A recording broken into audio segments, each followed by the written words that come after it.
मलाइकतुहु युसल्लूना Alan नबी या अय्युहल्लज़ीना आमनू सल्लु अलैहि वसल्लिमू तस्लीमा। बेशक अल्लाह और उसके फरिश्ते अपने नबी पर दुरूद भेज रहे हैं। ए ईमान वालो या अय्युहल्लज़ीना आमनू, तुम भी अपने नबी पर खूब खूब दुरूद सलाम भेजो। आइए मिलकर दुरूद का नजराना पेश कर लेते हैं। अल्लाहुम्मा रब्बा मुहम्मदिन सल्लल्लाहु अलैहि वसल्लम व नहनु इबादु मुहम्मदिन सल्लल्लाहु अलैहि वसल्लम। मेरे अजीज़ दोस्तों और बुज़ुर्गों, जब आप किसी महफिल में बैठकर दुरूद भेजते हैं ना, तो मैं बताऊं आपको इसकी खुशबू अर्श तक पहुंचती है। बेशक बेशक। अल्लाह और उसके रसूल की जो बातें हैं ना, ये एक मुश्क की तरह है। आप जब सूंघेंगे आपको खुशबू आएगी। वाह वाह। ये जो वाक़या है ना, ये मैं बहुत जगह बता चुका हूँ। अगर आपने नहीं सुना, आप जब सुनेंगे तब मज़ा आएगा आपको। दुरूद व सलाम की फजीलत पता चलेगी आपको। बारगाह रिसालत में जिब्रील अमीन हाजिर हुए एक बार, और आपने फरमाया कि या रसूल अल्लाह, अगर आप इस वक्त मुझसे सवाल फरमाएं कि जिब्रील इस वक्त कितने बारिश के कतरे बरस रहे हैं, कितने बारिश के कतरे बरस रहे हैं, विदिन सेकंड, लम्हे भर में जवाब दूंगा या रसूल अल्लाह। जिब्रील अमीन से अगर आप या रसूल अल्लाह सवाल फरमाएं कि इस वक्त कितने दरख्त हैं दुनिया में, या रसूल अल्लाह लम्हे भर के अंदर जवाब दूंगा। या रसूल अल्लाह, अगर आप इस वक्त मुझसे सवाल फरमाएं कि जिब्रील अमीन इस वक्त उन दरख्तों पर कितने पत्ते हैं, या रसूल अल्लाह लम्हे भर में विदिन सेकंड जवाब दूंगा। लेकिन या रसूल अल्लाह, एक चीज है कि जिसको जिब्रील नहीं गिन सकता। वो क्या चीज है कि जब आपका उम्मती आपकी मोहब्बत में डूबकर दुरूद का नजराना पेश करता है, तो अल्लाह उससे कितना राजी होता है। अल्लाह की क्या रहमतें उसके ऊपर आती है। क्या बात है, सुभान अल्लाह सुभान अल्लाह सुभान अल्लाह। नारे तकबीर, नारे रिसालत, नारे गौसियत, फैजाने नौशाही, हुजूर सैयद जामी मियां साहिब किबला, हुजूर सैयद जामी मियां साहिब किबला, हुजूर साहिबे सज्जादा, फैजाने आला हजरत। सुभान अल्लाह सुभान अल्लाह। अजीज दोस्तों और बुजुर्गों, ये तो एक वाक्य है। क्या फजीलत है दुरूद व सलाम की, मैं बयान नहीं कर सकता यहाँ पर। बस आपको एक वाक्य और बता देता हूँ। हजरत मोहम्मद बिन सुलेमान, एक बुजुर्ग हजरत मोहम्मद बिन सुलेमान जब जा रहे थे, तो पुराना दौर था जब पानी जो था कुएं से निकाला जाता था। तो आप वजू करने के लिए उस कुएं के पास गए, तो देखते क्या है कि वाटर लेवल जो है पानी कुएं का बहुत नीचे है। तो आप इधर उधर रस्सी तलाश करने लगे, तो ये सब दूर से एक छोटी सी बच्ची दूर से देख रही थी। आप करीब आए, बच्ची ने पूछा कि सरकार क्या हुआ, क्या बात है। अच्छा, आपका उस वक्त बड़ा, उस दौर में बहुत नाम था आपका, बड़ी दूर दूर तक करामतें मशहूर थी आपकी। तो कहा उस बच्चे से आपने कि मुझे पानी चाहिए वजू के लिए, नमाज पढ़नी है, और यहाँ का जो इसमें कुएं में जो पानी है बड़ा नीचे है, तो कैसे निकाला जाए, ये मसला है। तो वो बच्ची देखने लगी सरकार को और कहा कि हजरत आपकी इतनी दूर दूर तक करामत मशहूर है, आप कुएं से पानी नहीं निकाल पा रहे हैं। उस बच्ची ने अपना थूक, लुआब, सलाइवा कुएं में डाल दिया और पानी कुएं का ऊपर आने लगा। सुभान अल्लाह सुभान अल्लाह सुभान अल्लाह सुभान अल्लाह। हजरत ने वजू किया, नमाज पढ़ी, और फिर बच्ची के पास पहुंचे और फरमाया कि बच्ची, तुम कौन सा ऐसा अमल करती हो कि जिसकी वजह से तुमने थूक अपना कुएं में डाला, लुआब कुएं में डाला और कुएं का पानी ऊपर आने लगा। क्या जवाब दिया उस बच्ची ने? उस बच्चे ने फरमाया कि सरकार, ऐसा कोई वजीफा तो नहीं पढ़ती, लेकिन दुरूद शरीफ का विर्द कसरत से करती है। वाह वाह, सुभान अल्लाह सुभान अल्लाह सुभान अल्लाह सुभान अल्लाह सुभान अल्लाह। अल्लाहु अकबर, या रसूल अल्लाह जिंदाबाद। वाह वाह। अब देखिए, मैं आपसे कोई वादा तो नहीं लेता, लेकिन आप इंशाअल्लाह बोलिए, इंशाअल्लाह खूब दुरूद शरीफ का विर्द जारी रखेंगे इंशाअल्लाह। और दिन में कम से कम 100 बार तो कर ही सकते हैं। 100 बार में कोई बड़ी बात नहीं है, 100 बार तो कम से कम कर ही सकते हैं। और जुमे के दिन की फजीलत तो यह है कि जिसने जुमे के दिन 80 बार दुरूद पढ़ा, 80 साल के गुनाह माफ कर दिए जाते हैं। जिसने 200 बार पढ़ा, 200 साल के गुनाह माफ कर दिए जाते हैं। वाह तो अपनी एक आदत ये बना लें, जुमे की नमाज पढ़ी और रोज़े शरीफ की तरफ फेस करके, उसकी तरफ रुख करके खूब कसरत से दुरूद पढ़ा करें। बल्कि मैं तो कहूँगा कि 300 बार तो पढ़ ही लिया करें एकदम से। 300 बार तो पढ़ ही लिया करें। एक तौबा का वाक़या आपको मैं बताता हूँ कि एक ऐसा हुआ, एक शख्स था बड़ा गुनाहगार, बहुत गुनाह, हर गुनाह वो करता था, सुबह से शाम तक गुनाह करता था, शराब जुआ जिना हद गुनाह करता था। लेकिन जब रात में आता था ना घर पे, तो एक रजिस्टर उसने बना रखा था, उसमें वो लिख लिया करता था, जो भी गुनाह किया रजिस्टर में लिख लिया उसने। बहुत टाइम हो गया गुनाह करते करते, एक तरफ अल्लाह की तरफ से हिदायत मिल गई,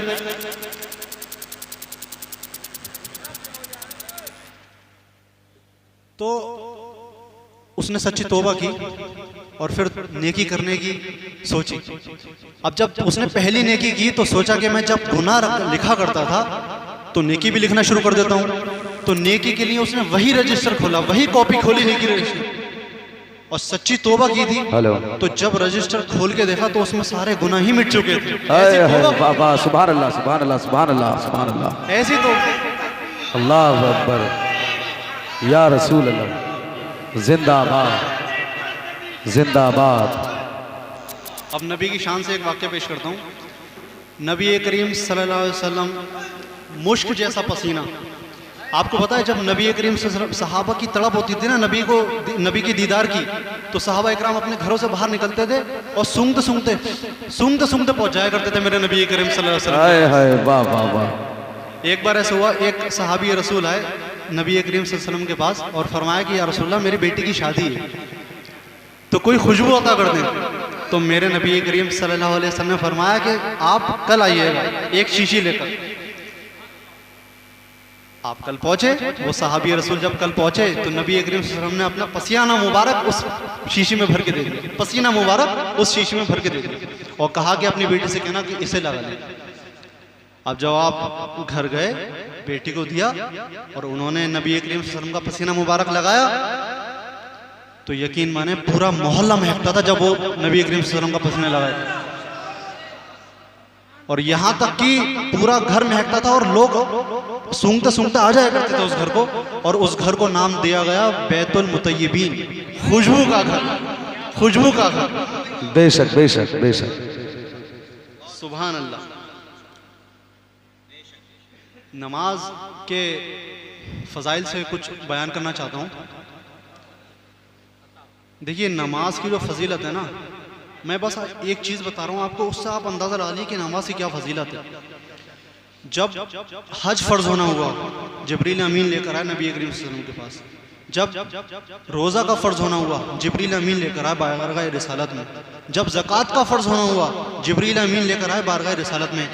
लेकिन जब अल्लाह को नमाज फ़र्ज़ करनी थी तो अपने महबूब को खुद मेराज पे बुलाया। वाह वाह वाह, सुभान अल्लाह सुभान अल्लाह सुभान अल्लाह। नमाज is the king of all इबादत। नमाज के बिना कोई दूसरी इबादत कबूल नहीं है। अगर आप रोज़ा रख रहे हैं, नमाज तर्क कर रहे हैं, आपका रोज़ा कबूल नहीं है। बेशक आप रहमतुल लिल आलमीन हैं, लेकिन आप फरमा रहे हैं कि जब बच्चा 7 साल का हो जाए तो उसको नमाज का हुक्म दीजिए, जब बच्चा 10 साल का हो जाए तो फिर उसको मार के नमाज पढ़ाइए। आपको पता है आप बच्चों की तरबियत करते हैं, लेकिन आप खुद बताइए मुझे, जो इंसान रोज 100 दफ़ा झूठ बोलता हो और अपने बच्चे से कहे कि बेटा झूठ मत बोलना, तो बच्चा उसकी बात मानेगा? बच्चा आप घर में जो बच्चा आपको करता हुआ देखेगा ना, वो देखेगा कि मेरे घर में नमाज की क्या अहमियत है, नमाज का कितना जिक्र होता है, नबी करीम सल्लल्लाहु अलैहि वसल्लम का कितना जिक्र होता है, सहाबा इकराम का कितना जिक्र होता है। वही चीज़ उसके दिल में बैठेगी। अब आप खुद तो नमाज पढ़ते नहीं हैं, तो अपने बच्चों से आप चाह रहे हैं नमाजी बन जाएं। जी आप पहले खुद उन्हें को प्रैक्टिकल करके दिखाइए। नमाज के उससे एक वाकया आपको पेश करता हूँ। हज़रत उमर अमीरुल मोमिनीन, एक बार एक बुढ़िया आपके पास आई और कहा कि हज़रत मैं तेल लेके जा रही थी दिया के लिए, और वो तेल नीचे गिर गया ज़मीन में और ज़मीन उसको पी गई। अब मैं बड़ी गरीब हूँ, आप मुझे तेल उसका वापस करवा दिए, मुझे ज़मीन तेल पी गई और वो तेल मुझे वापस करवा दीजिए आप। हज़रत उमर ने एक रुक्का लिया, पीस ऑफ पेपर, और उस पर कुछ लिख के दे दिया और कहा कि इस पेपर को, इस कागज़ के टुकड़े को ज़मीन पर रख देना जहाँ तुम्हारा तेल गिरा, तेल वापस आ जाएगा। अल्लाह। उस बुढ़िया ने वो पर्चा लिया हज़रत उमर से और वहाँ पर रख दिया जहाँ तेल गिरा था, तेल वापस आने लगा। अब आप ध्यान दीजिए कि उस पर्चे पे क्या लिखा था। मेरा अजीज दोस्तों और बुजुर्गों, उस पर्चे पे लिखा था कि ऐ ज़मीन, इस बुढ़िया का तेल वापस कर दे वरना बेनमाजी को तेरे अंदर दफन कर दूंगा। वाह वाह।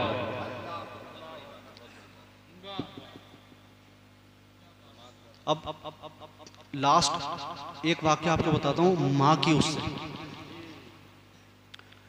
नबी करीम सल्लल्लाहु अलैहि वसल्लम के पास एक सहाबी रसूल आए और पूछने लगे, या रसूल अल्लाह माँ क्या होती है, माँ बाप क्या चीज़ होते हैं? तो मेरे नबी करीम सल्लल्लाहु अलैहि वसल्लम ने फरमाया, हुमा जन्नतु का वनारुक, यही तुम्हारे लिए जहन्नम है और यही तुम्हारे लिए जन्नत है। बेशक। हज़रत मूसा अलैहिस्सलाम एक बार जंगल में जा रहे थे, कलीमुल्लाह हैं, जंगल में जा रहे थे और जाते चलते चलते जब थक गए तो अल्लाह से फरमाया कि अल्लाह ताला सवारी का इंतज़ाम फरमा दे, कोई थक गए हूँ चलते चलते। तो अल्लाह ताला ने इरशाद फरमाया कि मूसा इसी जंगल में एक और बंदा मौजूद है, उससे जाकर दुआ करवाइए। तो मूसा अलैहिस्सलाम उस बंदे के पास गए और सवारी के लिए कहा, तो उस बंदे ने दुआ करी कि अल्लाह ताला इस बंदे के लिए सवारी का इंतज़ाम फरमा दे, बादलों को नीचे उतार करके। उस बंदे ने दुआ की, बादल नीचे आए, हज़रत मूसा अलैहिस्सलाम बादलों पे सवार हुए और बादल सवारी बन गए और आप चलने लगे। जब बादल, आपने फरमाया कि अल्लाह ताला कितना मुत्तकी परहेज़गार बंदा था, कितना नेक बंदा था, इसने दुआ करी बादल नीचे आ गए। तो अल्लाह ताला ने इरशाद फरमाया कि मूसा ये नेक नहीं है, ये मुत्तकी परहेज़गार नहीं है। फिर कि जब इसकी माँ का इंतकाल हो रहा था, आखिरी वक्त में इसकी माँ ने कहा था कि अल्लाह ताला मेरे बच्चे ने मेरी बड़ी खिदमत की, ये जो भी दुआ करे इसकी दुआ कबूल कर लो। हाय हाय बाबा। मूसा इसने बादलों के नीचे आने के लिए कहा था, अगर ये कहता कि अल्लाह ताला आसमान नीचे आ जाए तो आसमान भी नीचे आ जाता। गौस पाक के पास एक आदमी आया, ये आखिरी वाक्य उसके बाद मनकबत पेश करूंगा। गौस पाक के पास एक आदमी आया और कहने लगा कि सरकार मेरे घर में बड़ी तंगी है, मेरे घर में बड़ी तंगी है। तो अब गौस पाक ने कहा, जब गौस पाक ने कश्फ की नज़र से देखा तो देखा कि उसका घर रोड के पास है, सड़क के पास उसका घर बना हुआ है और उसके घर में पर्दा नहीं डला हुआ है। गौस पाक ने फरमाया कि तुम जाओ अपने घर और पर्दा डाल लो, घर के अंदर, घर के बाहर दरवाजे में पर्दा डाल लो। अब वो सोच रहा था कि गौस पाक मुझे कुछ अता करेंगे या फिर मुझे कोई वसीफा बताएंगे, मेरे लिए कुछ दुआ करेंगे, लेकिन गौस पाक ने फरमाया कि तुम अपने घर जाओ पर्दा डाल लो। अब वो घर गया, उसने घर में पर्दा डाल लिया। कुछ दिन में देखता है कि बरकतों का नुज़ूल होने लगा घर में। अब हकीकत में तंगी भी दूर हो गई। अब वो गौस पाक के पास वापस गया और यहाँ तक कि नजराना लेकर गया और कहने लगा कि सरकार सारी तंगी दूर हो गई मैं इधर उधर। लेकिन उस टाइम से लेकर अब तक मेरे दिमाग में ये क्वेश्चन है, ये सवाल है कि सरकार मैं तो सोच रहा था आप कोई वजीफा बताएंगे मुझे, मेरे लिए दुआ करेंगे, आपने पर्दा डाला, पर्दे डालने के लिए हुक्म दिया मुझे, इसकी हिकमत क्या है, इसमें क्या हिकमत है? तो गौस पाक ने फरमाया कि जब तुम्हारे घर में पर्दा नहीं था तो बेनमाजी भी वहां से गुजरता था, उसकी नज़र तुम्हारे घर में पड़ती थी। गीबत करने वाला गुजरता था, उसकी नज़र तुम्हारे घर में पड़ती थी। माँ बाप का नाफरमान गुजरता था, उसकी नज़र तुम्हारे घर में पड़ती थी। झूठा गुजरता था, उसकी नज़र तुम्हारे घर में पड़ती थी। जानी गुजरता था, उसकी नज़र तुम्हारे घर में पड़ती थी। मेरे अजीज दोस्तों और बुजुर्गों, ध्यान दीजिए कि अगर जानी रोड पे से गुजर रहा है, बेनमाजी गुजर रहा है तो घर की बरकतें खत्म हो रही हैं। माँ बाप का नाफरमान गुजर रहा है तो घर की बरकतें खत्म हो रही हैं। और जिस घर में खुद बेनमाजी मौजूद हो उस घर में बरकतें कैसे आएंगी? जिस घर में खुद झूठा मौजूद हो उस घर में बरकतें कैसे आएंगी? वाह वाह वाह वाह। जिस घर में खुद माँ बाप का नाफरमान मौजूद हो उस घर में बरकतें कैसे आएंगी? जिस घर में खुद गीबत करने वाला मौजूद हो उस घर में बरकतें कैसे आएंगी?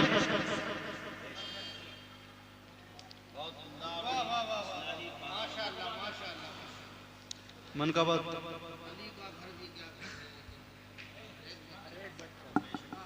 का बात समात फरमाए। थोड़ी सी इको बढ़ा दीजिए इसकी।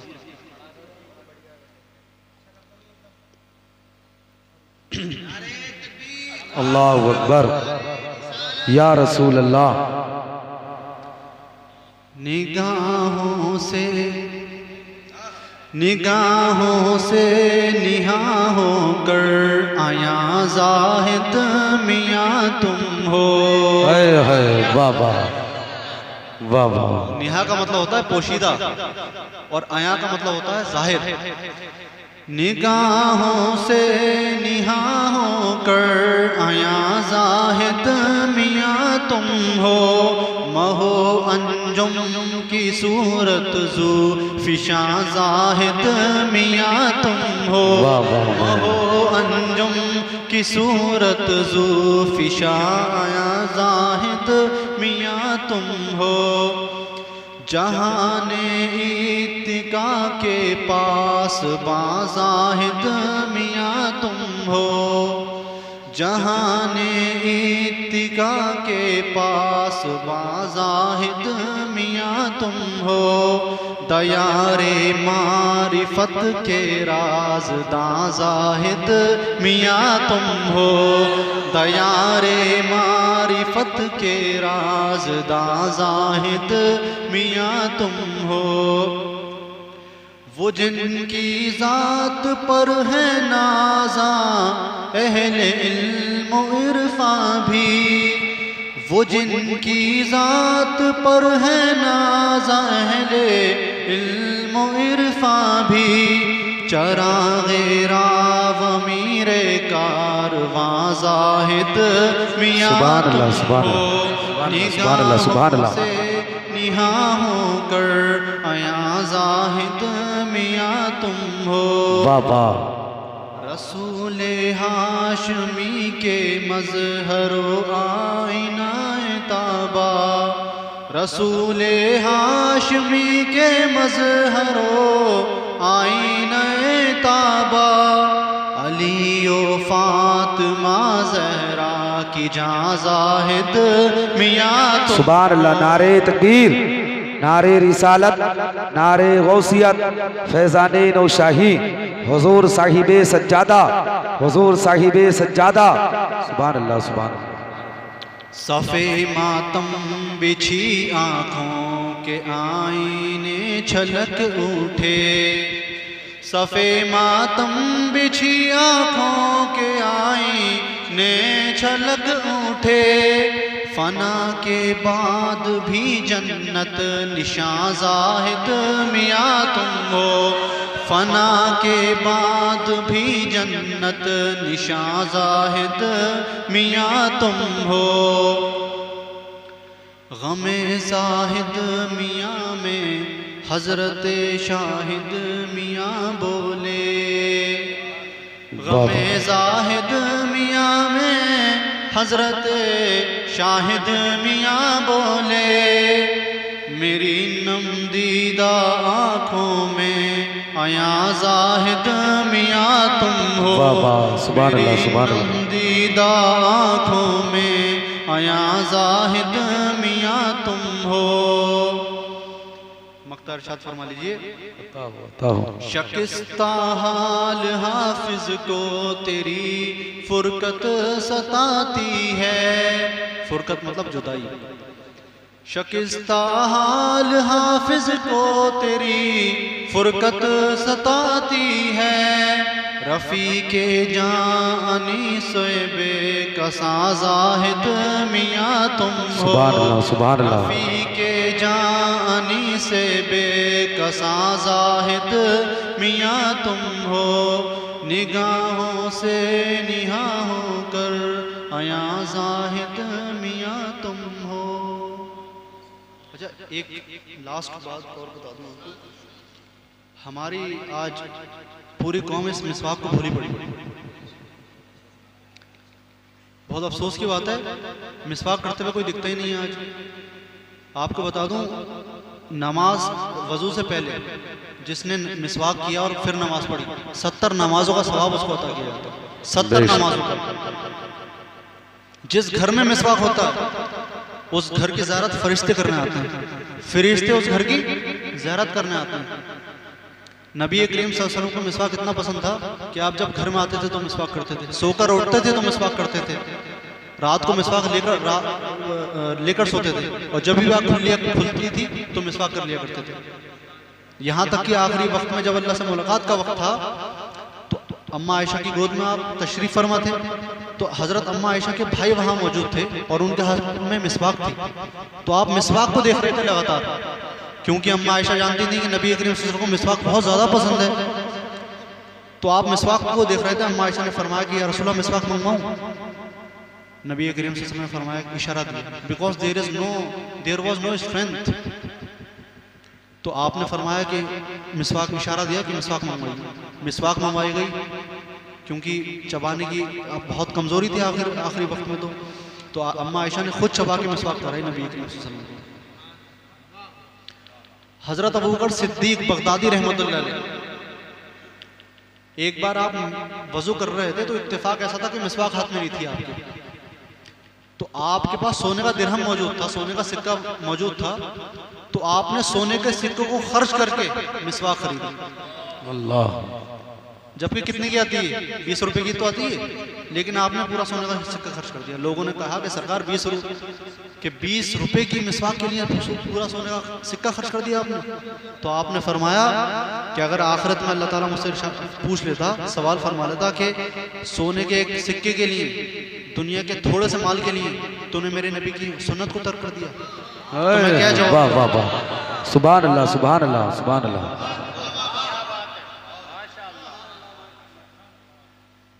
तो पैगाम आप ये है कि आप मिसवाक ले आइए कहीं से, बहुत चंबल में मिल जाएगी आपको, बहुत जगह मिल जाएगी। हाँ, नीम के पेड़ से कर लीजिए। अच्छा, तरीका मैं आपको बता दूं, ये जो अंगूठा है ये नीचे होना चाहिए और छुंगलिया जो है ये नीचे होनी चाहिए, लिटिल फिंगर, बाकी 3 उंगली उसके ऊपर होनी चाहिए। सीधी दाढ़ से ऊपर की तरफ से शुरू करेंगे, उल्टी तरफ जाएंगे, ऐसे भी कर सकते हैं और इसी तरीके से नीचे भी करेंगे।